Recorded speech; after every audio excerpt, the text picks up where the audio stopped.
Welcome to another Easter recess episode of Pressers by FedNet, a podcast of congressional press conferences. Congresswoman Linda Sanchez led a news conference on March 4th to introduce the TAA Modernization Act to renew and expand the 1974 Trade Adjustment Assistance Program that lapsed in 2022. The bill would provide for 2 years of job training and income support. After Sanchez, you'll hear from Congressman Morgan McGarvey and advocates from machinists and steelworkers unions. The following material is protected by copyright. All right, good morning, everybody. Beautiful day today. I'm Congresswoman Linda Sanchez, and I'm the ranking member of the Ways and Means Subcommittee on Trade. I'm also a proud former member of IBEW. And when I became the ranking member, I made it clear that we had to refocus our national conversation on trade, that we must work towards a more worker-centric approach to our trade policies, one that stands with my union brothers and sisters and doesn't leave them behind. Trade is in the headlines almost every day, and it's on everybody's mind. But what's been missing from the discussion is how to support American workers who, through no fault of their own, have lost their jobs because of our past trade policies. They don't need slogans and they don't need empty promises, but a meaningful and unwavering commitment to help them get back on their feet. That is why renewing Trade Adjustment Assistance Program, or TAA, is so critical, and why I'm introducing the TAA Modernization Act today. For those of you who are not familiar, TAA is a program that works. It has demonstrated success. More importantly, it helps American workers get back to work. It provides 2 years of job training and income support for workers who have lost their jobs because of trade. Since 1974, more than 5 million Americans have benefited from this lifeline, and more than 75% of participants found new jobs within 6 months. Workers in the program earn on average $50,000 more over a 10-year period. They are also 10% more likely to be reemployed than workers who don't have access to this program. That is not a handout, that is a hand up. Yet Congress allowed this vital program to expire in 2022. That decision abandoned hundreds of thousands of workers who did everything right. Instead of support, their applications have been left sitting at the Department of Labor. They've waited 4 long years, 4 years of economic uncertainty, 4 years of wondering whether their government really and truly has their back. Well, these workers can't wait any longer. Could you if you lost your job tomorrow? Today we will hear from workers living that reality. Wes Mullins and Dale Barr are here from the Yokohama Tire Plant in Salem, Virginia. They and 40 of their co-workers learned less than 2 weeks ago that their plant will close this month. 400 families thrown into uncertainty just like that. They are not just an economic statistic. They are families worried about how they are going to afford their rent, their mortgage, their groceries, and health care. I'm grateful to Wes and Dale for having the courage to share their stories. We owe it to them and to the hundreds of thousands of workers still waiting on TAA to act now. My bill would reauthorize TAA for workers, TAA for firms, and TAA for farmers for 7 years. It would expand eligibility, increase funding, and improve benefits, including support for child care expenses. It would cut through red tape so that workers have help faster. It would also establish a new TAA for Communities program and reinvest the successful TAA for Community Colleges initiative. It would strengthen outreach to historically underserved communities and improve data collection so we can develop better policies in the future. For too long, American workers have been told to be patient. For too long, they've been asked to sacrifice while others reap the rewards of trade. The waiting is over. It's time to put American workers first. Let's renew TAA. Let's stand shoulder to shoulder with workers like Wes and Dale and deliver the support that hundreds of thousands of American workers need and deserve. Thank you for being here this morning, and I would now like to invite my good friend and colleague, Congressman Morgan McGarvey from Kentucky, to say a few words. Morgan? Thank you, Ranking Member Sanchez, Coach Sanchez, Congresswoman Sanchez, and tireless advocate for Americans and for America's workers, Linda Sanchez. You are awesome in what you're doing. This is so necessary. Thank you to Wes, to Dale, to Chad Connolly from Kentucky, and all of our brothers and sisters from organized labor who are here with us today. Louisville, Kentucky is a labor town. Every Ford Escape and Ford F-250 and above in North America is made in Louisville, Kentucky by the United Auto Workers. UPS's World Hub, where we all get our packages, come from the Teamsters in Louisville, Kentucky. Everything from our bourbon to our baseball bats is made with union labor right there in Louisville, Kentucky. So when you talk about trade policy in Louisville, it's not some obscure piece of paper here in Washington.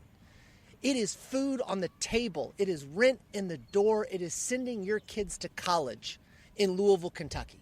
Because we know that what Washington does or doesn't do impacts people in Louisville, impacts families. And the uncertainty and the chaos right now that we're seeing out of Washington is heartbreaking. That is why we need a program like this. Why Congresswoman Sanchez's bill is so important. The Trade Adjustment Act. It may have that fancy title, but what it means is for these workers, for the men and women who are putting things together, building things, making things, delivering things with their hands, that if those jobs up and leave through no fault of their own, we're going to be there for them. We're going to be there for them in a way that works, that actually says, we know you want to work, but we might need some training. We know that you want to continue to make things. We're going to show you how. As Coach Sanchez said, this is a hand up, not a hand out. It's also a broken promise we need to fix. How do we know this program's going to work? Because it has worked so successfully in the past.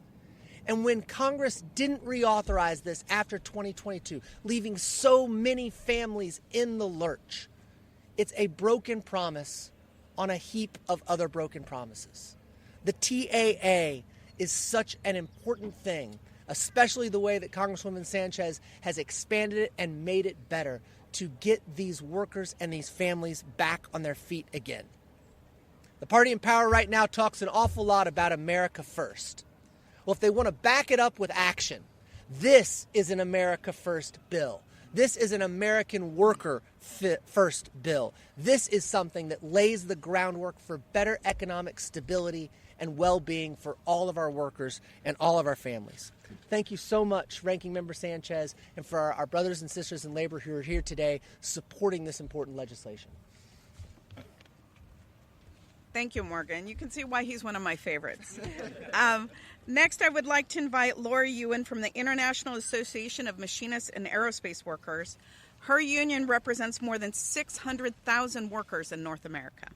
Laura? Thank you so much. Thank you so much. I'm honored to be here on behalf of the IAM Union, on behalf of working people across our great nation, and standing here with congressional representatives who support working Americans and their families. We are so grateful to Representative Sanchez for her leadership and for this legislation. And I'll keep it short. TAA must be reauthorized, it must be modernized, and it has to be properly funded to help assist and retrain workers who have lost their jobs through no fault of their own. Their job losses are caused by greedy corporate decisions that rely on bad trade policy and trade loopholes that prioritize shareholder profits over the people. I can tell you, the IAM appreciates the TAA program as it was intended to be applied. When Caterpillar shut down its Joliet, Illinois facility in 2019, moving 600 union jobs to Mexico, the TAA was there to help them retrain and get other jobs. When Trucklight closed its facility in Falconer, New York in early 2020 and shipped more than 150 jobs to Mexico and to China, the TAA was there. These workers benefited from this amazing program that let them continue working, providing for their families, and lifting up their communities with good working-class jobs. And in the time that the TAA has gone unfunded by Congress, there are more than 200,000 workers that have applied for assistance, and their applications are stuck in the queue. And that number is going up. That is wrong. That isn't America first. That's punishing workers who have poured their blood, their sweat, and their tears into companies to lift up their communities, and those companies are sending their jobs overseas. And now, on Monday, this coming Monday, almost 400 Whirlpool workers in Amana, Iowa, are losing their jobs to Whirlpool's greedy decision to ship jobs to Mexico. And hundreds more cuts are expected this year. Without the reauthorization and without this legislation, those workers are not just going to be losing their paychecks, but the job training and the financial support that they need to rebuild their lives and maintain their families' livelihoods. That's not just a blow to those workers. It's a blow to their families and to their communities. So we ask that Congress support this bill. We ask that workers call your congressional representatives and urge them to sign on to the TAA Modernization Act. With corporations wanting to ship these good American jobs overseas, we just cannot afford to let this program languish. Thank you. Thank you, Laura, and thank you for your representation of so many workers. Our next speaker is Wes Mullins from United Steelworkers Local 1023. As I mentioned earlier, Wes just learned that the factory he works in Salem, Virginia, is being closed. I want to thank him again for joining us today and for sharing his story and for telling us why renewing TAA, what that would mean for him and for his coworkers right now. Wes? Thank you. My name is Wes Mullins, and I'm the Vice President and a Safety Committee member of the United Steelworkers Local 1023. Our union represents 420 bargaining unit employees who manufacture passenger and light truck tires at the Yokohama facility in Salem, Virginia. I am 53 years old and have been a part of Yokohama since 1998. At that time, our plant was at its peak. It produced 20,000 tires a day, operated 7 days a week, and employed between 900 and 1,000 people. In my nearly 28 years at Yokohama, I've held various roles in Division 400, tire building, and Division 500, tire curing. On January the 16th, 2026, Yokohama management notified our local about plans of a layoff, approximately 80% of the workforce in March, with the possibility of a full plant closure. After almost a month of bargaining, Yokohama management rejected our negotiating committee's alternatives to layoff and closure and announced a full closure of the facility on March 18th. This devastating closure and the decline of the Salem plant have been the result of imports and a lack of investments, as the company shifted investments towards foreign plants, particularly in the Philippines, Thailand, and now Mexico. North American warehouse inventory transitioned from mostly domestic to predominantly imported tires. In March of 2004, Yokohama broke ground on a new tire plant in Mexico. According to Yokohama's press release, this plant will ship 5 million tires into the North American market. Most of these tires, the same tires we are able to make at the Salem plant, if the investments were made, we can make them all. On a personal note, this plant closure has pushed me into early retirement, and now I must look for new employment. Only a few years from when I had hoped to retire. I'll be competing against many other younger, displaced workers from our plant for a job with comparable wages and benefits. With over 27 years of service, I am lucky to be eligible to retire, but I'm not ready. This plant closure will also force myself, my wife of 29 years, and my youngest child off of good health care. For my entire career,